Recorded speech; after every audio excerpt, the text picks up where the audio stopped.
Напълно подготвени да продължим нашия разговор в студиото по повод първия национален ученически кинофестивал «Ученически обектив».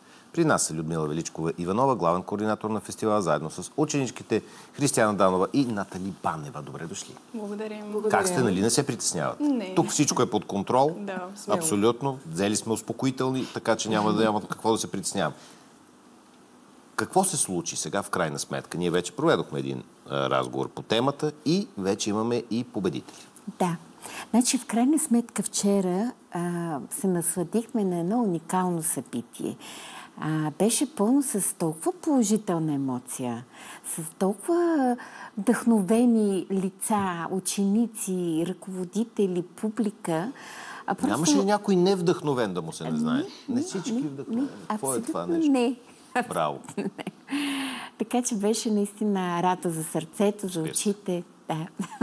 Въобще цялата инициатива е изключително хубава. Вие доволни ли сте от този процес? Защото то е ясно, че вие се радвате, ама те да видим децата какво мислят. Макар че вие не сте деца, вие сте вече млади дами.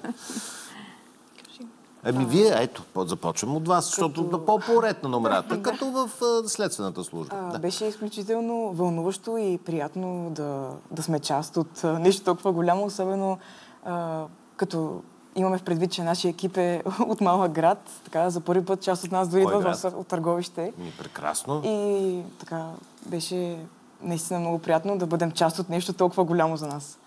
Прекрасно е това нещо. А вие, Натали? Аз в училище съм част от киноклуб и от тогава, откакто се създаде този клуб, имаме огромно желание всички да участваме в каквито фестивали е възможно. И това беше първата ни възможност. И мисля, че се получи много добре. Класираха се и други филми, но нашия спечели първо място за документален филм. Точно така, да не ви интересува кои са другите. Важното е, че вие сте спечелили. Точно така. И процесът беше много интересен, научихме много нови неща и за в бъдеще също бихме повторили. Бихме участвали в други конкурси. Вие, Християна, бихте ли повторили? Разбира се. Тоест, решили сте да си объркате живота с кино и това е положението. Общо взето, да. Ето, гледайте ме, мен е същата работа. То е като, нали знаете, на порта на Ада какво е написано. Но е прекрасно, че тези инициативи... Вие какво научихте, например, от целият този процес ново? Защото то тепърва вие влизате в тая работа. Най-малкото, че към този тип изкуство има интерес. Голям интерес, защото все пак изключително много други групи са участвали от други градове, нали, и от тук, и от Търговище. Ето, Търговище, Рулс, прекрасно. Интересното е, че в цялата страна ние знаем и различни инициативи, които са свързани именно с снимане на филми кратки в някаква форма за 24 часа и така нататък, и така нататък. Наистина има голям интерес сред учениците, което за мен е очудващо, но много приятно очудващо. Защо? С какво примерно вас, Натали, ви прилича киното? Защото то вече някакси стана една платформа за, примерно, повече телевизионна, повече сериали, повече така, но вие правите ето в случая, това е арт-кино. Да. Мен ме привлича лично това, че идеите никога не се изчерпват. Винаги има нещо ново, което може да се покаже. И също важното е да не го правим на сила, а ако ни дойде идеята да я сграбчим и просто да я направим лично за нашия филм. Идеята буквално ни дойде за секунди. Стояхме си в киноклуба заедно с всички участници и решихме да участваме в конкурса и се чудихме какво да направим. И ни дойде идеята, че е много хубаво да направим нещо свързано с ученическия живот. Това е нашето ежедневие все пак. И измислихме заглавието. Първо, между другото, много странно. От заглавието ли започна? Първо измислихме заглавието и след това го построихме филма частичка по частичка и стана много добре. Всички взеха участие под една или друга форма. За какво става дума? Да, във филма проследяваме. Заглавието е 2 е по-голямо от 6. Изключителен математически факт. И става въпрос за клас ученици, които проследяваме техните действия по време на тест. Виждат нашите зрители в момента. И също са включени част от интервюта с тях, като всички истории, разбира се, са истина. Те разказват как техните методи за преписване, дали според тях е приемливо да се преписва или не. Много е приемливо, аз иначе нямаше да завърша гимназия. Те също мислят така повечето. И да, стигаме до извода дали е по-добре да препишеш и да изкараш шестица или да не препишеш и да си изкараш достойно двойка. Това е... И в Фауст има подобна дилема, нали, тя малко по-драматично се разреша. А вашия филм за какво разказвахте? Нашия филм се казва Избор. И е пряко свързан с самооценката на един млад човек и как той успява да я формира, тъй като ние сме в една такава възраст, където активно опознаваме себе си, това как изглеждаме, това как ни виждат другите. И Избор е повече за това как трябва да избереш себе си и не трябва да си подвластен на стереотипите. Какви сложни екзистенциални теми. Другите победители, участници, филми, нещо да обобщите и вие цялата тази среща, защото... Да. Значи, изключително интересни филми, не само от номинираните до трето място, но и след тях. Уникални филми има, например, много ни впечатли един филм, в който момиче от България създава филм с непознати деца от цял свят, буквално. През Zoom. Като тя, понеже не намерила около себе си подходящи хора, желаещи за филм, почнала да търси през ТикТок, нали така беше? Да, пуснала е кастинг и е почнала да търси. Международен кастинг е направила за нейния филм. И са се записали за всяка роля над 40 желаящи. Каза, че е имало. Да, и тя ги е подбрала спрямо това дали ще са съвместими с ролята, която тя иска да бъде изиграна. Гледат сега уникален филм е направила. Тя е на второ място. Много интересен подход. Просто... така че по принцип изключителни неща има. И с много сериозни теми. Аз лично наистина очаквах някакви такива леки теми. Но не, те са забиват. Няма по-тежък период в живота на човека от тинейджърството. Защо ги обиждате с леки теми? Естествено. Имам смътен спомен все още, какво чудо беше. Но да, наистина...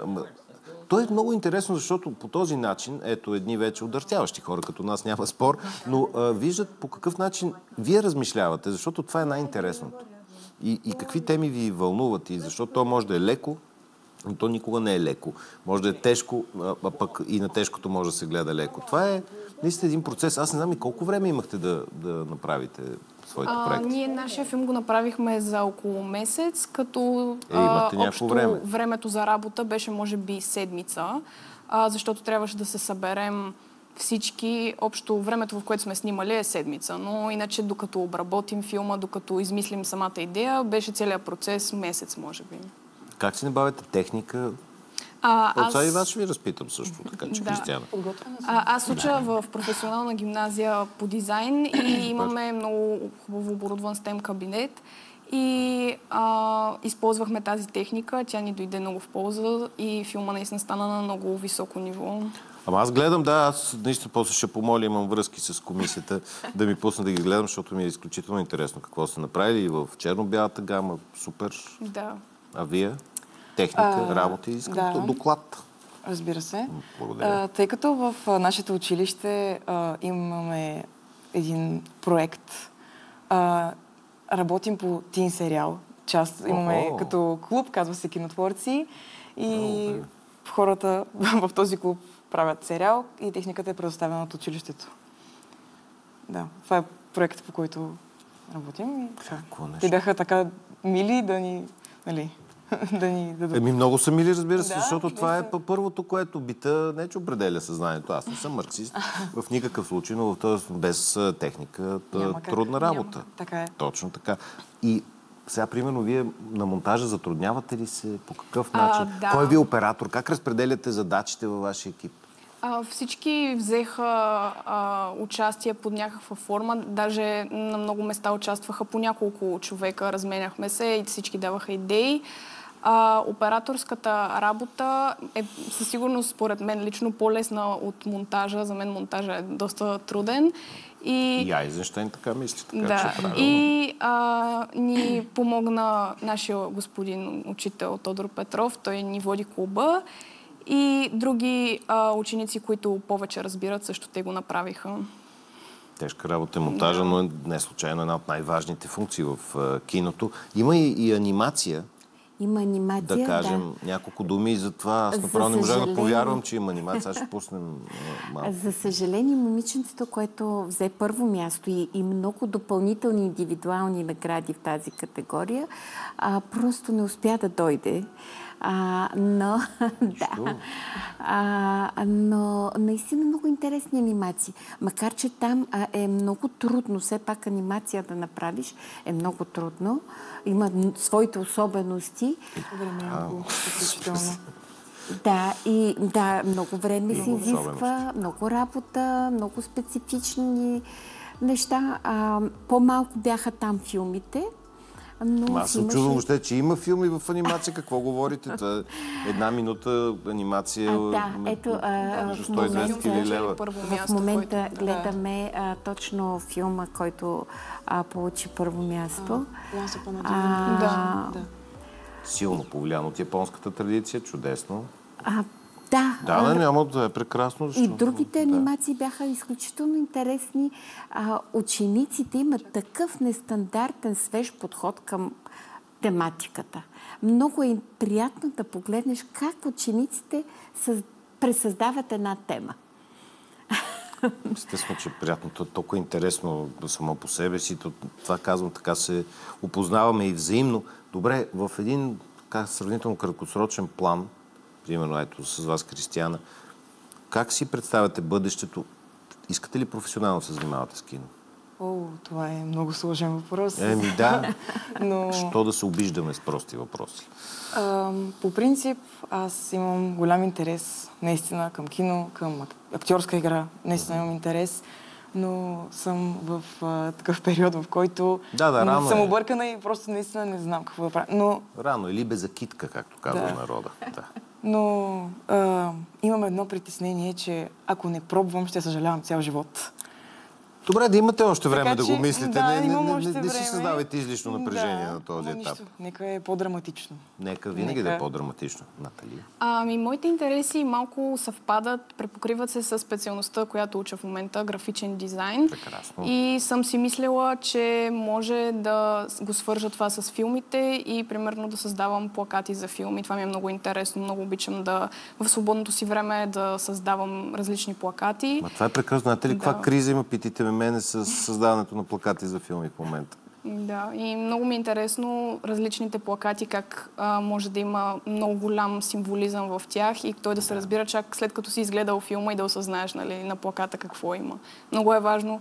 Плаката много често може да те накара да гледаш даден филм, като го видиш. Спор няма. Да. Много ми беше приятно този разговор. Поздравления въобще за инициативата и поздравления на вас за успеха. Той, разбира се, символичен, но от тук нататък всичко интересно предстои. Да. Благодаря.